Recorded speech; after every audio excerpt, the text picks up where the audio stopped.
Last week or before last week, I have uploaded a video on a level design speedrun and the response was fabulous. So I thought of making a beginner's tutorial for Unreal Engine 5, and in this tutorial you will learn from downloading the engine and making some good photorealistic levels completely free of cost. So let's begin.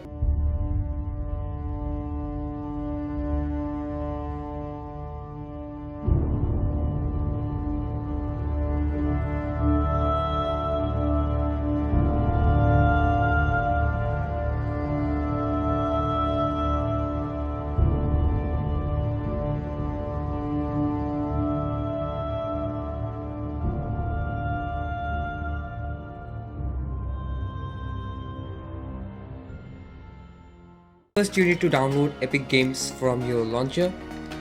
I have already downloaded. You have to just open it. It will take time. Well, it depends on your system and internet speed.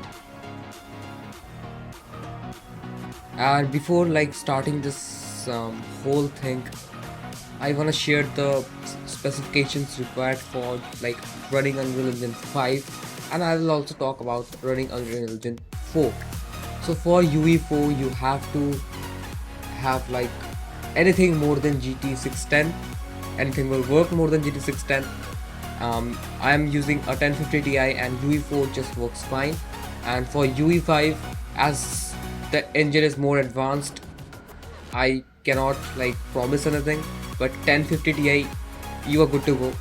But below 1050 Ti, like 710 or 730, I cannot tell anything or promise anything. So after you have logged in with your account in Epic Games, here you will get two sections. One will be UE5 and one will be UE4. So here I have already downloaded UE5, so I cannot see the option is not for me, but once you will click on there, you will get a download option. UE5 is currently on preview access build. Previously it was on early access, and let me tell you the difference. Early access is for developers for bug fixes, and preview access is for the early access people who are just eagerly waiting to try the engine. And preview build, there are some minor differences between preview build and the early access build. So once you have downloaded, you can go into your library right here, and in engines version you can you can download 3 engines at a time. I have my latest Unreal Engine 4, and I have my latest Unreal Engine 5 engine. So one more, you can just click around here and choose which one you like. I would recommend using the latest ones. Updated ones are always best. After you have downloaded, you just click on launch. By the way, from here you can change which engine you want to launch, and here I have some assets from the Unreal Engine marketplace, which I will talk later about them.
You will get a window like this.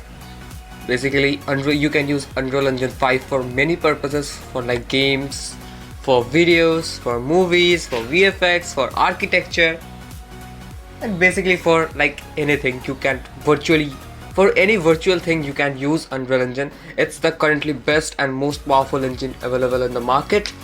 So from here we will just learn about games for now.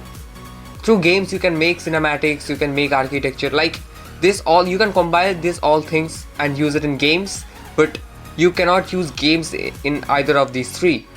So I'm choosing games. Let me select my directory which the projects will be stored, and here you have to choose Blueprint or C++, visual scripting or coding.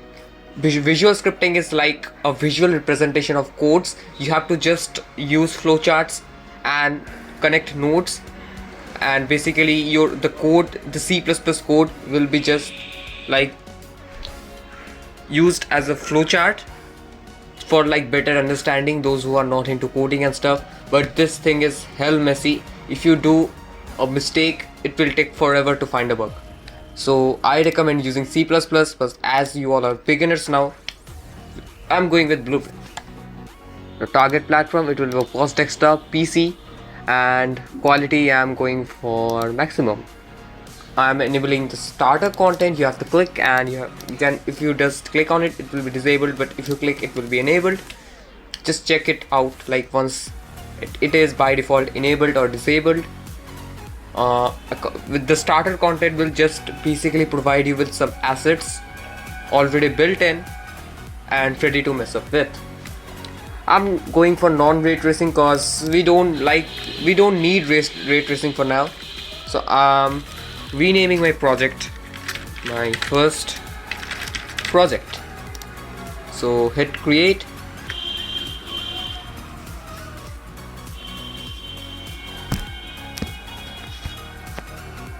It's again loading.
So you will be left with this screen, and you can just click on not now, and it will just process your shaders, your mesh count. What is mesh? I will tell everything. I will clear out everything, but we will just move step by step. So first thing which will catch your eye will be the viewport. This entire thing is called the viewport. It's basically a window between you and your level or the world. So this small arrow thing plus thing is known as your cursor, and see I'm moving it. And to move and navigate around the world, you have to right click on your mouse. The cursor will disappear, and as soon as the cursor disappears, you can use your mouse left and right, up and down to look. You can click on W to forward, S to backward, A to left, D to right, And this, if you are a gamer, you are familiar with FPS games, this thing will help. And if you are like non-gamers, it's easy to learn. WASD. Now if you click on Q, it will go down. If you click on E, it will go up. So these are just basic controls for controlling the viewport, and this little things are called widgets, Unreal widgets. This thing determines that what are your elements present in the entire scene or the world. This is your world outliner. The number of assets present in your world can be selected, renamed and managed from here. You can also create, let me extend it. Now you can also create a folder by right clicking on it, create a folder, name it folder, and you can select anything from here with either control for individually selecting something. And suppose you want to select this entire thing from chair to table, but just with 2 clicks, then what will we do? We will just click on we will select on the first one, we will just hold down shift, left shift or right shift and select the last one. It will select the whole entire thing, and then you can drag and drop into your folder. By this way you can manage everything very conveniently. So now around you can see this thing, this is called the perspective window. From here you can select what perspective you want to view your world. Like here it's the top down one. You can see your entire world from a top down angle, and you can use right mouse button to navigate around it.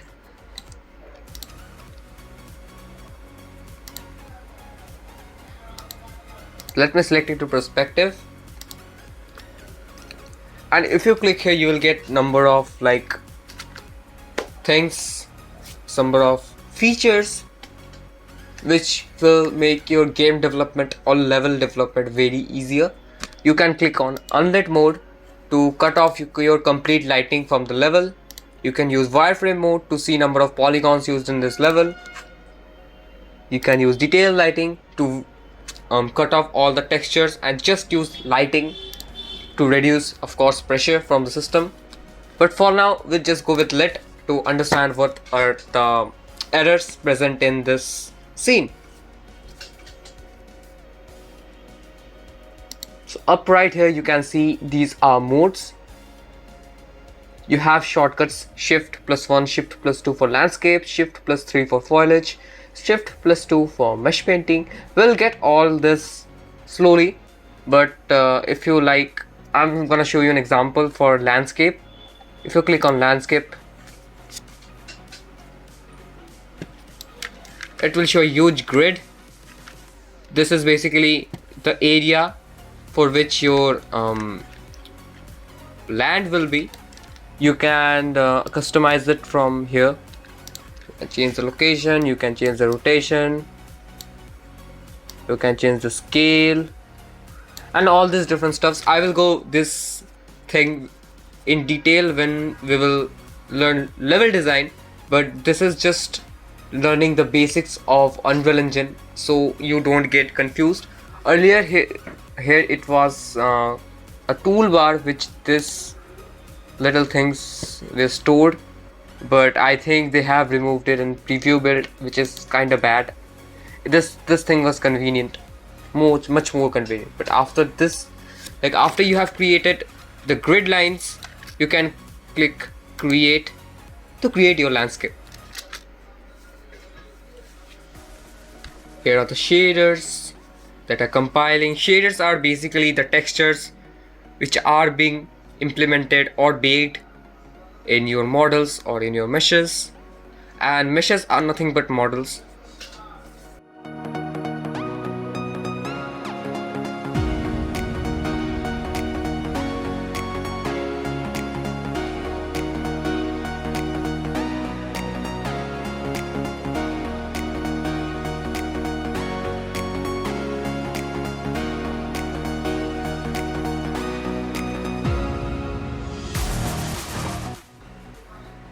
Alright, so it has imported. By default you will see square like chessboard, but basically with grey and black. This is the default texture which is used for every single mesh inside Unreal Engine. After that you can customize your materials, but for now this was just for a demonstration. I'm going to shift back to here, select mode, but this time we are not going to select from this window. We will use shift plus 1. Now we are in the select mode. Alright, now we will select this, we'll click on this, and we will click delete from our keyboard. Now this entire bad boy is deleted. Around here you have different tools. Here you have the select tool, from which you can select objects from your world. You can use from here, or you can use like this. Here you have the move tool, like to move objects to and fro, from here, from left to right, Z axis, X axis and Y axis. Control plus Z to undo the things you have done. This is the rotate option, from where we can rotate things. Again Control plus Z. This is something which I'm gonna talk about right now. By this you can rotate, you can change the size of objects, but as you can see this is like very lengthy thing, or a very, you can easily mess with this thing. You can easily fuck up everything with just a single miscalculation. So I'm gonna press Ctrl plus Z, and now for avoiding that miscalculation or avoiding that thing, it's human eye. If you are doing like this, you don't know exactly what are the values for the x-axis or the z-axis. So for that thing we are first gonna Ctrl plus Z, undo, then we are gonna click on select. By selecting this thing, we are gonna go to this details panel. Now in details panel, every single detail related to this mesh can be customized. Now here you have location. See, if I change the values, location is changed. If I change the rotational values, rotation is changed. Basically it's for rough use, and this thing is for like professional use, which you have to like place objects in a very professional manner. That time this thing is used. And this is the scale one. But one thing for scaling, like if you click on here, like I'm giving 10, this thing happens. So if you want the scale to be uniform, you will click on this. You will click on this lock icon. Click here. You click 10. Let's see. Boom. This thing becomes uniformly big. So this thing makes the entire scaling process very convenient. Now I'm pressing Ctrl Z, or let me just place one. Yeah. I'm going to select panel, placing it right here. Now one more thing you will notice, like the speed is too high. When you will press W one time, see this fast. For this thing, you have to click here. With the camera speed, you have to click and you have to reduce it. See, I have reduced to 1. The speed is reduced. So this thing.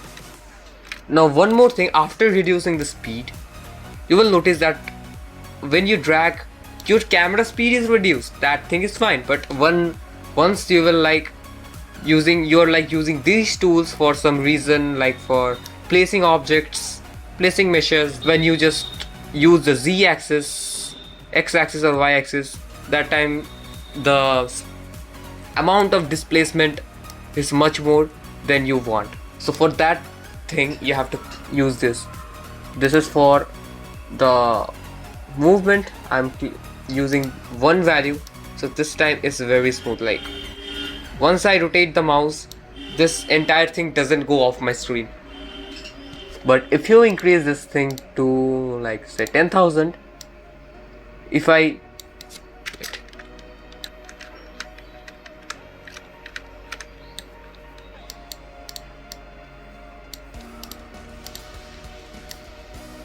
See, I just move a bit and this entire thing moves. Now as you can see, if you are lost in your level, you cannot find where you have stored your level. This is a big infinite world.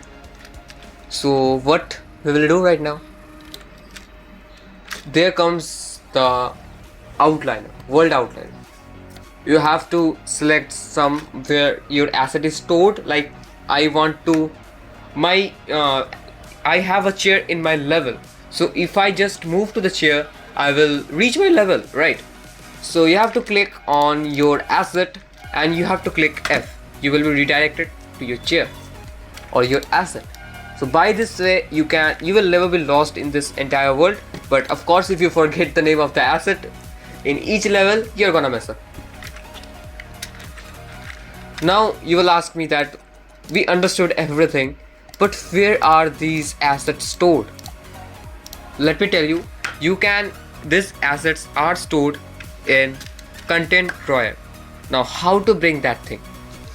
You can see right here, it's named content drawer. You can click on it, this entire thing will come up. But if you are lazy like me, you will press Ctrl plus spacebar to bring this thing. This is like Windows, where you have folders and there are folders inside folders, and inside folders there are many videos, game exes or any file. So here the exact same thing, you have maps, you have audio files, you have architectural files, you have blueprints, you have materials, you have particles, you have props, which are basically meshes or the actors. Now it's some placing actors is simply just this, drag and drop. Then you just align everything. Wait. Then you just align everything this way.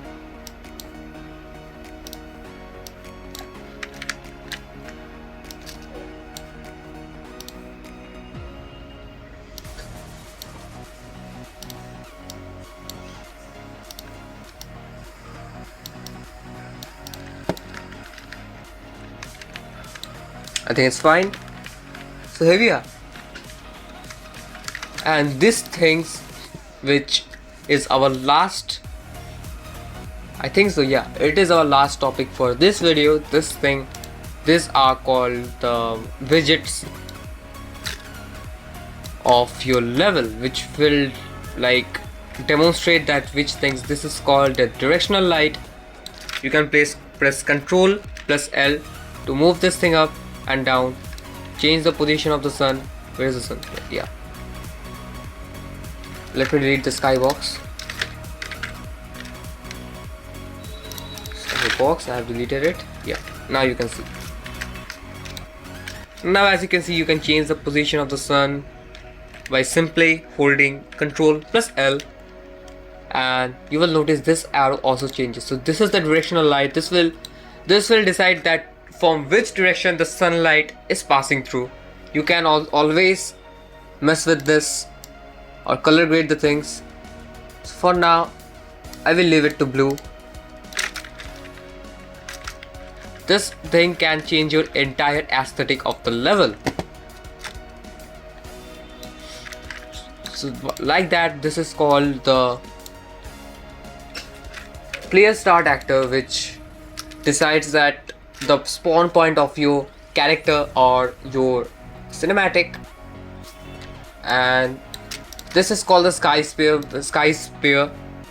or the skylight. Sorry, not sky sphere, this is called the skylight. Skylight is basically the sky which you're seeing above.